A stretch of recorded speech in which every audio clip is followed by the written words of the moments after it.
Hello and welcome to Super Life Coach. This is your friend and sister Anne Wanyeki. I want us to talk about strongholds. In superlifecoach.co.ke homepage, I have a video right there, the very first video called Introduction to Beliefs. I have explained a lot about the battle that is going on in the mind. And I've explained how strongholds are established in the mind. So I would like you to go to that website, watch that video, because I wouldn't want to repeat myself again here. But I want us to quickly go into identifying what a stronghold is by giving examples. I want to give the example with the stronghold of escape.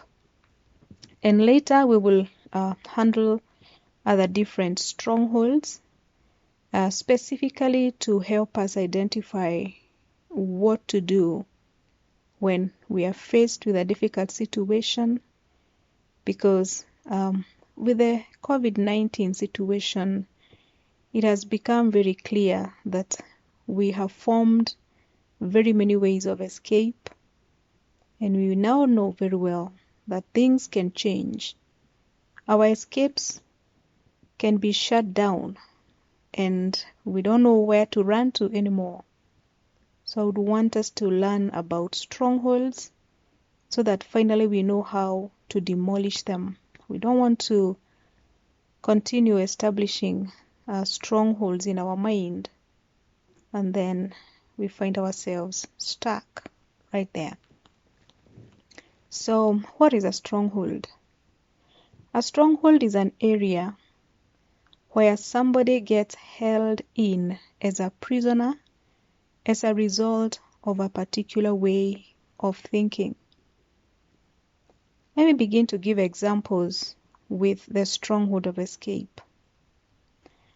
The stronghold of escape is formed when somebody is faced with a situation that they don't want to face. They don't want to confront it. They don't want to live in that reality. So they try so hard to run away. So let me read a few things that you will find in the stronghold of escape. And if you find these things in your life, then it simply means there is a stronghold of escape that has already been established in your mind. So your mind has a way of escaping realities. The first thing that you find in the stronghold of escape is apathy. Apathy, feeling like you don't want to do something, you're just feeling tired of even thinking about it or doing it. You have a negative feeling about this thing. You just want to make it look negative and bad so that you can avoid it altogether. Another one is avoidance. People avoid situations that are not pleasant because they don't want to face them, they don't want to confront them. Another one is busyness. Busyness is one of those escapes that I realized during the COVID situation that many people were holding on to for survival.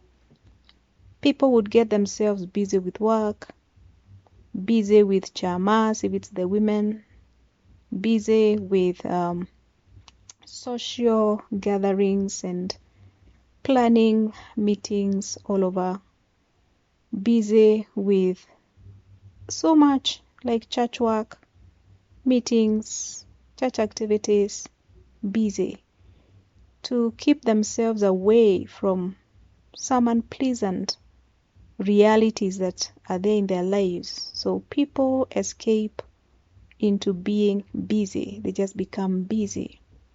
Another one is daydreaming. I will not explain that, we know it. Daydreaming. The other one is fantasy. Many people fantasize about so many things, and it's just a way of masking their pain. They just don't want to confront some reality, so they escape into fantasy and they spend a lot of hours in fantasy. Another one is forgetfulness. People can form a habit of just forgetting things because they don't want to face them. And if you ask them, they will tell you, I forgot. And it is something they practice until it becomes an easy way of escape. So long as they have forgotten it, then it doesn't matter. It's not bothering them at all. Another one is hiding. People hide from realities. People hide things. People even hide information. People hide from those realities that are unpleasant. And some people form that kind of an escape, and it becomes an easy way for them to not face those unpleasant realities. Other people escape into hopelessness, and they love it. They dwell on it. They hold on to it. They speak it out. They let people know. They feel good when they are feeling hopeless. They feel good. Even helplessness can also become an escape, where somebody just becomes passive. Actually, there is the passivity aspect, which is also a very common escape, where somebody just leaves things to flow. It's like they really don't care much. They become passive. Whether things work or they don't work, I don't care. They just leave it like that. And they get used to that kind of an escape, to the point where they don't handle things. They just let things go. Another one is indifference. Many people have this kind of an escape. They're just indifferent. You want them to face a certain reality, certain situation, but the way they face it is with a lot of indifference, because they don't want to face the real thing. They don't want to touch on the real thing. They just let it, look the way they paint it, with a lot of indifference. Another one is isolation. This is a very common one. People can literally isolate themselves, close themselves out, and live life as though there is nobody else out there. They're just trying to escape some unpleasant realities, and they don't know what to do except hide and isolate themselves. Another one is laziness. Laziness is a very common kind of an escape, where people are just lazy, just lazying around. There are things that they don't want to face. There are some realities they are running away from. And because they don't want to face those realities, they just walk around lazy. Every day they wake up lazily. Their mind is lazy. They just don't want to do anything. It's a form of escape, but it can also be a psychological problem. I will explain it in another stronghold, probably in the stronghold of mental problems, because there is that kind of a stronghold also. So that laziness, it can get to a point where when you look at it, you're like, this one now is going beyond the limits. This is now a mental problem. Another form of escape is oversleeping. Yes, when I don't want to go out because it's cold, I've got to do something, I don't want to face that reality of that weather, it's chilling and everything. I don't want to go out there because things are not okay. I don't know how the business is. I don't want to face that reality of the effect of the lockdown. I don't want to go and meet people and talk to them about it. I would rather just stay in and just sleep. So oversleeping can be a form of escape. And then passivity, I had mentioned it. That one is procrastination. We know that very well. I'll do that tomorrow. Let me try it next week. Because you don't feel like you're ready to face that reality.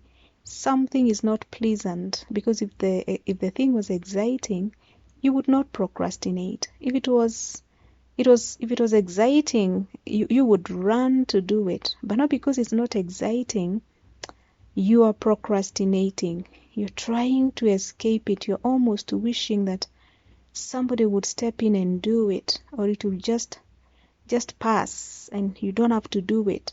So procrastination is a form of escape. Another escape is suicide fantasies.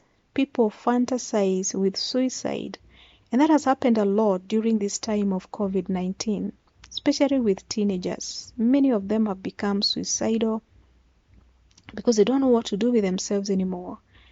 They've never been so idle ever in their lives. They started schooling when they were 4 years old, and they have been in that kind of a routine. But right now, everything was distracted.